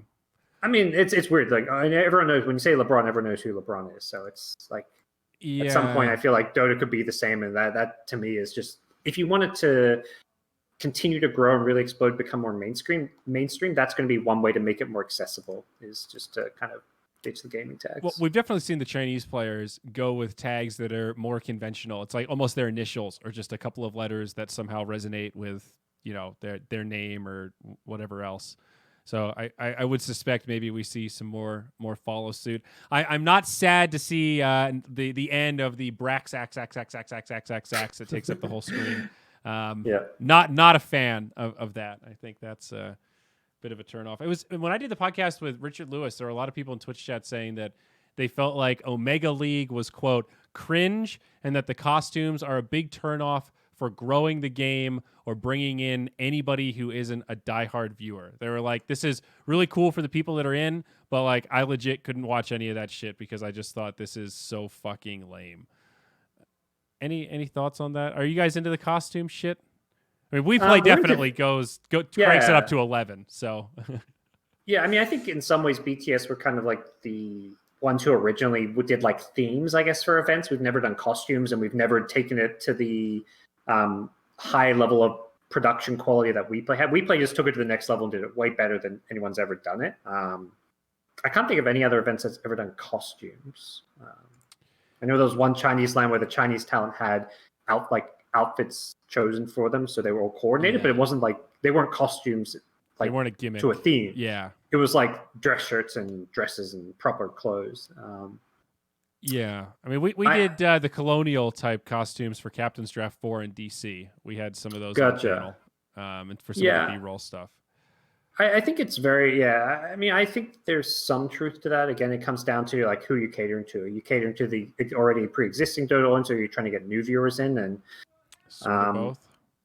yeah, exactly. It's sort of both. And it's like, well, Dota's also like, you know, this game's 10 years old. Like, how are we really getting new players and new viewers? Is that really the goal should that be the goal for the Dota 2, for Valve, for the Dota 2 TOs? Dude, I keep asking myself that. That is like actually the question right now that summarizes all the shit we're trying to deal with. I just don't think the game is going to be attracting the reason there's no new player experience is because new players aren't, even if you make the best new player experience ever imaginable, how many new players is it really going to get to come into Dota? I don't think it's a big number.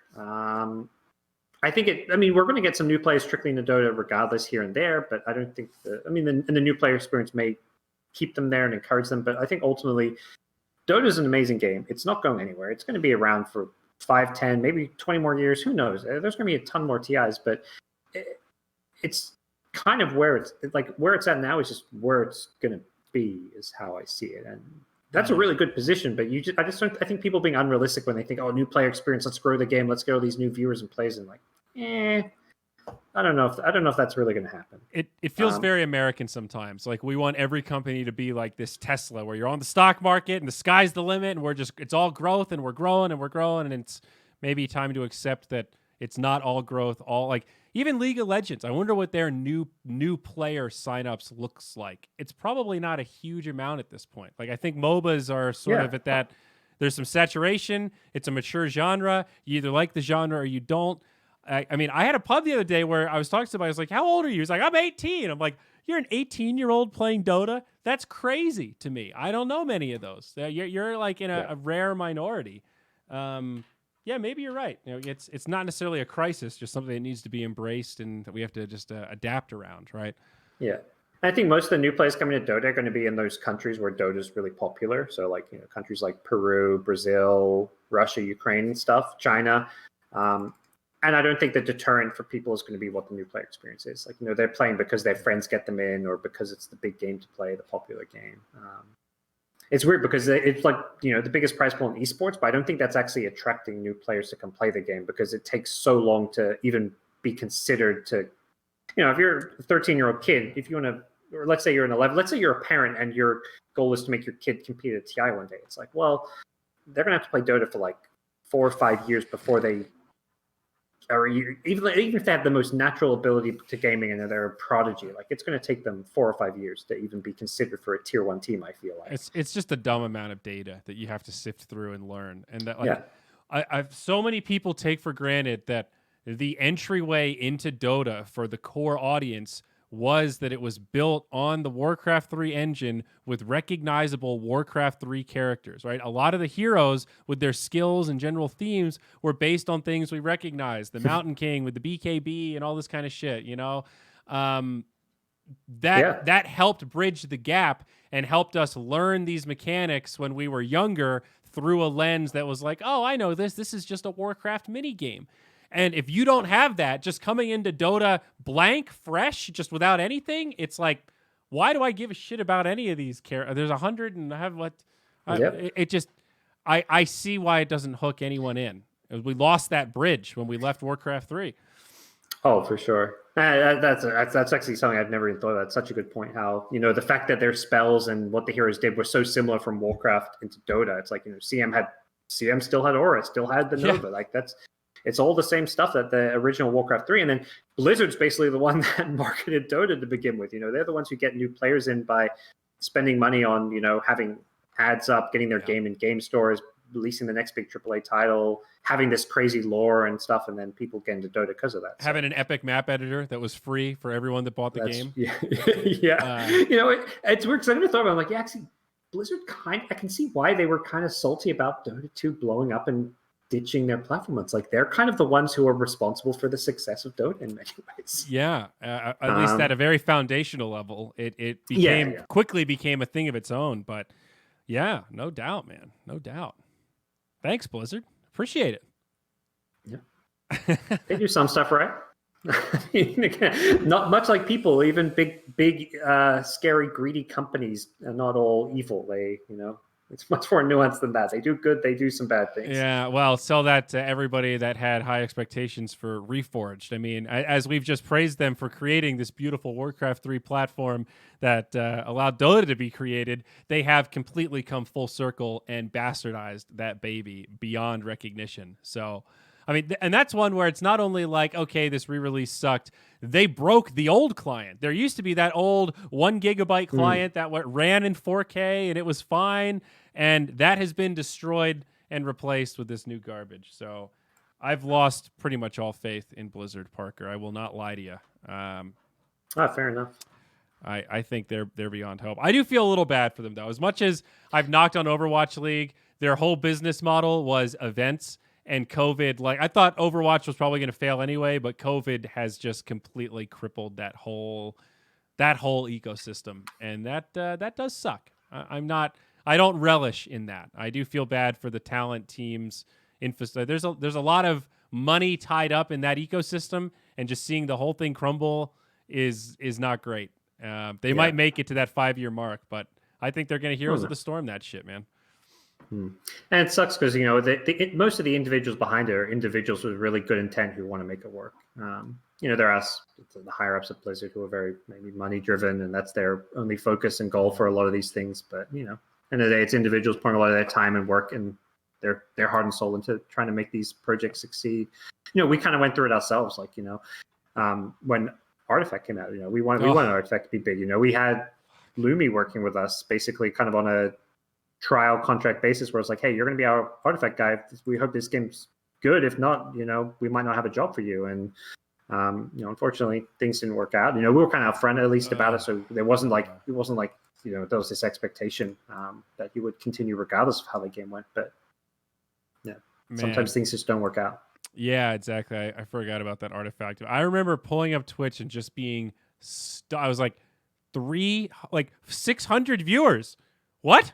This is the launch of Artifact. Because there was another event going. Was there a major or something? I think I was in Romania. I remember I was in a green room when that event was going on, when you guys were doing that 24-hour stream.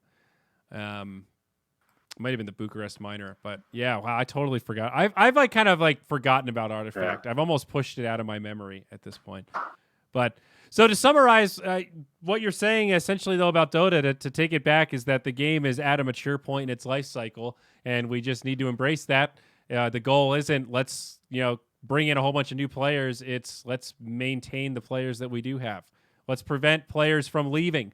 Let's at least hold on to what we've got. Yeah, right? I don't even think it's a desperate.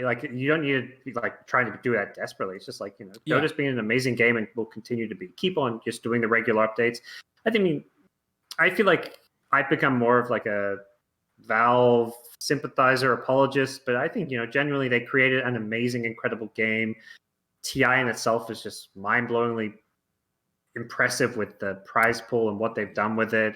It's not perfect. It would be probably an improvement to spread that money throughout the year and to different teams and more tournaments, so it's not so top heavy. I kind of agree with all those points, but I think at the end of the day, where Dota's at is still incredible. And we're still top 3 major esport. We still have that history, that infrastructure, that where it's League of Legends, Dota, Counter-Strike. That's what I put in that kind of S tier. If you were to tier all the different esports, to me, those are the 3 backbone old esports, Yeah. I think it's become much more clear Dota at number 3 compared to what it used to be. Compared to those two, yeah. I remember. Yeah, I think it used to be Dota. I think Counter-Strike used to be below Dota, and now Counter-Strike's definitely a bigger esport than Agreed, 100%. I think just active players wise, viewers wise, I haven't looked at all the figures, but I think Counter-Strike is. I mean, they have that great advantage of being easy to watch. You can be a casual player, and you can put it on TV, and people can follow it. Dota, League, these games, it's the forever problem we're always going to be up against, and that's just part of it. But all right, Parker. Well, best of luck with all things coming up. I hope the Dota Summit goes well. You're doing God's work in North America. So keep it up. Little pun there. You see, that's good. But keep it going. Keep it going. I'm so glad you guys are running events because we don't have an event planned right now for Moonduck. We were trying. I couldn't find any sponsors, and I've kind of, I wouldn't say I've given up looking, but I'm out of leads. So we you know, you guys are carrying North American Dota right now, and certainly appreciate it.